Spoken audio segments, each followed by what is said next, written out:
All right, so I know, Paul, you got heaps of experience in the offshore space as well. Maybe you can lead this one on the front of which offshore markets are recovering first, and where are you kind of seeing the activity? Yeah, look, clearly China is a standout. It's a challenge. Hong Kong seems to be more freed up at this stage, but the fundamental again is completely different. It's when you drill into that, find out what the real reason is, you start to understand the bigger picture. So, look, there is one side clearly that has a long-term plan to relocate, and hence the first step is usually research, then invest. The second step is usually education for children, which has taken a massive hit with COVID. And the third step is relocate and migrate your family.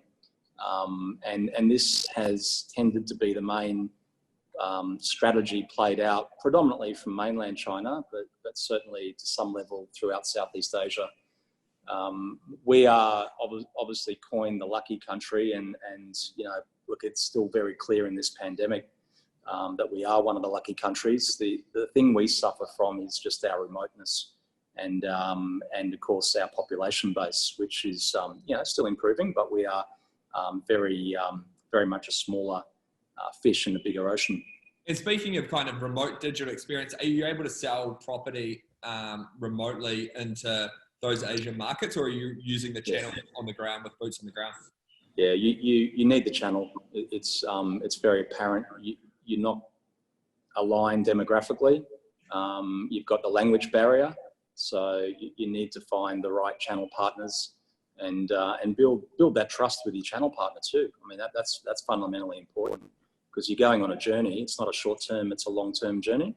So you got to make sure you got the right person on the ground there that's going to be there consistently.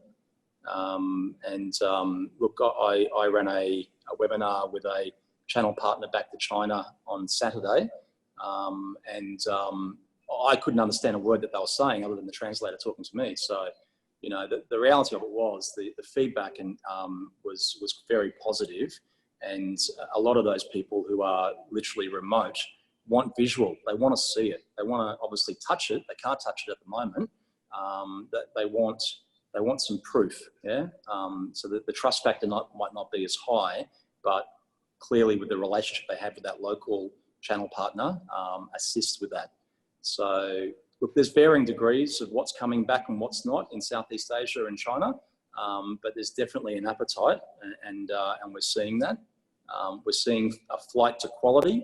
Number one, we're seeing interest in working with those that have got a track record, have got stability, which I think's obviously really important, and can provide, you know, well-priced, good quality product that they're going to stand behind.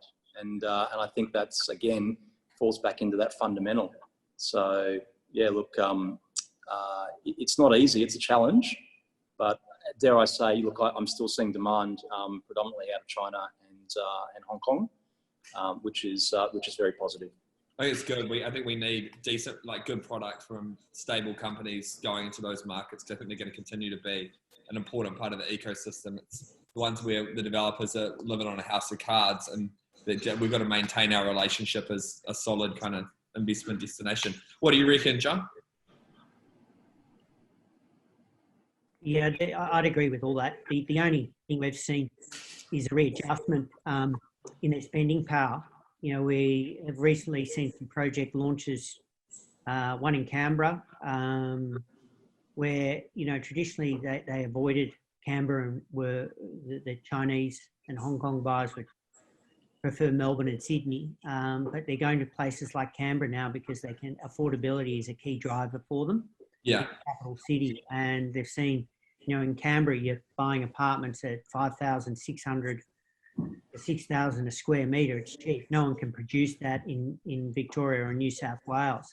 So there's this whole flight to affordability. We've also seen that the stock that they're actually buying in the apartment towers in Melbourne is generally dropped in value. you know, it's up to about 600 in mass. Once you get up and over 650, they're in pretty quickly, because there are other markets now in Australia that can provide more affordable stock. Yeah.